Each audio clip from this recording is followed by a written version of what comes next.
A few months ago I played a game called Reign of Reflections and I made a video about it. In that review I compared its turn-based tactical gameplay to XCOM's.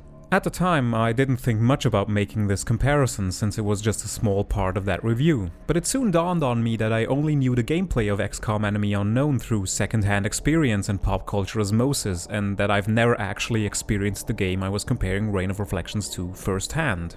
In my defense, my comparison was only descriptive in the sense that both games employ a grid-based, turn-based system that grants players limited action points they can invest each turn for either movement or other actions for each available character.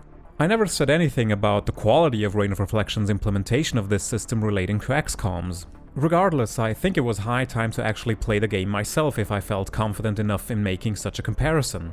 I actually tried playing one of the early XCOM games from the 90s a few years ago. I don't remember which one I've played and I didn't get far into it because the gameplay didn't manage to grab me. It also doesn't help that going back to 90s era PC strategy games means you lose a lot of quality of life features we've come to enjoy in the last few decades. This basically means that I'll be reviewing XCOM Enemy Unknown on its own merits without any prior knowledge of how the previous 6 games were played or what they were about. XCOM Enemy Unknown puts the player in the role of the commander of the titular XCOM organization, a military and research outfit created by a global council tasked with defending Earth from alien attacks. Since the title of the game is Enemy Unknown, this is exactly what the player is up against over the course of the campaign.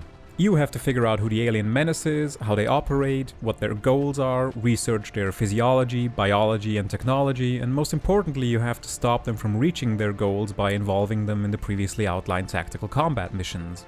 During those missions you control up to 6 units and are usually tasked with killing all the alien units on the map.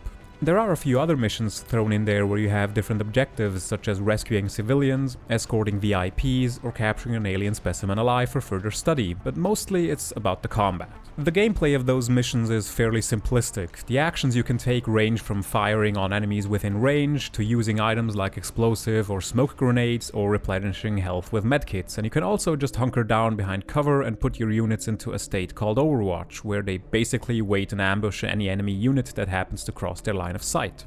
You can also destroy parts of the environment to create further lines of sight, so most of the time the game rewards cautious play over recklessly charging in guns blazing.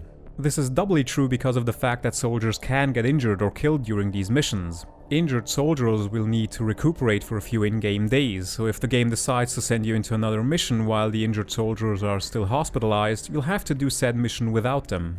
Soldiers killed in action will permanently stay dead, meaning you'll lose all the abilities you've unlocked with them, and you'll have to train a new rookie to get them leveled up again. So it's imperative to get through these missions ideally without any casualties or injuries to maintain your roster of leveled up soldiers. I think a missed opportunity here is the fact that losing soldiers is only seen as a downside regarding gameplay. Because even though every soldier gets a randomized name, face and country of origin, and they can even be further customized by the player, they don't actually feature into the narrative in the slightest. You can lose them by the dozens and the game just continues on for as long as you have the finances to hire new soldiers, so their appearance and name are just cosmetic while in actual fact they're little more than literal cannon fodder. The only characters in this narrative are the people at your XCOM HQ who talk at you from time to time. There's Officer Bradford, your second in command, Dr. Shen, Chief Engineering Officer, Dr. Valen, Chief Scientific Officer, and the unnamed council spokesman, and those are basically the only characters who interact with the player. But the thing is that all of these interactions are mostly expository in nature.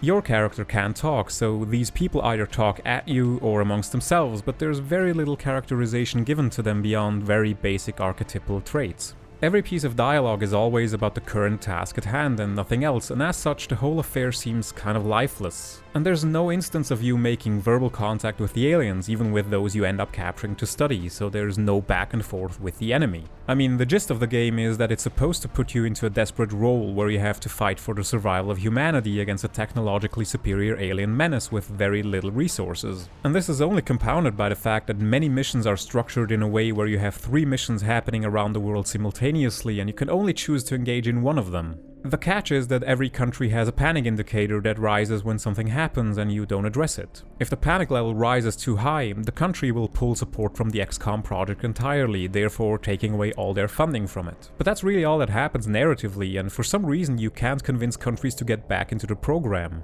This retreat is treated entirely as a financial consequence for later operations, not in terms of how humanity actually reacts and deals with this on a civilian level. I mean, it's not like the fact that the aliens are invading is some kind of secret operation. This is clearly public knowledge. How does humanity adapt to this scenario? And why would it choose to only give limited funds to an organization tasked with protecting the planet against such a threat? This is never really addressed. The alien menace is treated purely as a generic foe for gameplay to happen, not to explore any themes, which I think is a bit of a missed opportunity. Then again, the game itself is very loosely structured overall and seems more interested in being just about the gameplay. There are a few milestones that you have to achieve for the story to progress, but until you reach any given objective, the invasions just continue through endless random missions that all play out in the same bunch of maps with a randomized number and configuration of aliens over and over again. Outside of missions, you can research and manufacture equipment at your HQ, customize soldiers and their loadouts, and excavate and build additional facilities to generate enough energy for future installations needed to research and build stuff faster. There's also a grey market where you can sell alien tech and corpses to generate additional revenue in order to pay for all those gadgets. One pretty big money sink are upgrades for your aircraft, which get used to shoot down UFOs in a little minigame. To be honest, I didn't really understand the point of it, because the only reward for doing that is getting to do another ground mission against the aliens. While the game's core mission loop is fun and can be very addicting, I don't think doing more of it should be considered a reward. This constant repetition of random missions with very little in the way of narrative flourishes means that the game largely looks and feels identical for vast stretches of playing. And as such, I eventually lost interest in continuing on after around 15 hours without completing the campaign. I mean, even though the game is called Enemy Unknown, there doesn't seem to be a lot to learn about said enemy in the first place, and if there is, it takes way too long to actually get to those parts. At some point, it just kind of ran out of steam for me, even though for a few hours it did have that addictive quality of doing just one more mission or just one more turn. But eventually this feeling faded away, and it also gave way to a few annoyances that kept cropping up.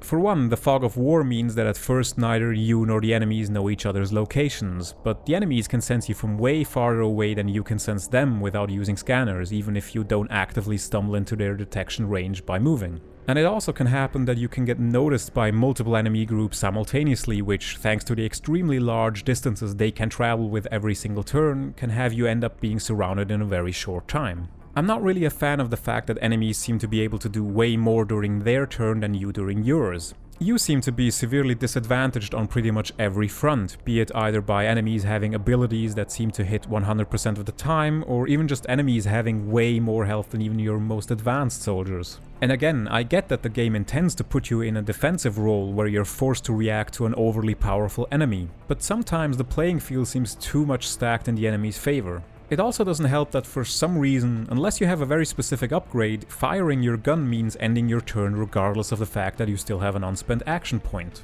I'm really not sure why this is. Why can't my soldier fire off a shotgun blast while they're right next to an enemy that has walked up to them during their turn and then retreat behind some more distant cover, rather than having to first fall back and then attempt the shot with a now way lower chance of hitting the intended target? Another annoyance was the rate of missing shots. I'm aware of how percentages work and that a 90% chance of a hit still means that it can miss. And I also know that these percentages aren't cumulative, so you can have a 90% hit chance and still miss 9 out of 10 shots, because that's how statistics work. But regardless of how statistics work, it feels terrible as a player, especially if you're right up against an alien's face with a motherfucking shotgun and the game insists on not giving you a guaranteed hit. Where the fuck is this alien supposed to be dodging towards to not be shredded? I'm not sure how to conclude this review. On the one hand, the core gameplay loop is fun, even when considering the frequent misses. It really does have an addictive quality to it. But the previously mentioned annoyances regarding the frequent misses, the bewildering design decision of not allowing movement after weapons discharge, the lack of any strong narrative throughline, and the random and very repetitive nature of the missions mean that I'm not sure if I can unequivocally recommend this game. Maybe it's just me. Strategy and tactics games aren't my preferred genres to begin with, and it's a miracle that XCOM Enemy Unknown managed to draw me in with its core gameplay loop, so you might want to take my opinion with a massive mountain of salt. But unfortunately, after everything is said and done, I have to conclude that XCOM Enemy Unknown is at best slightly above average.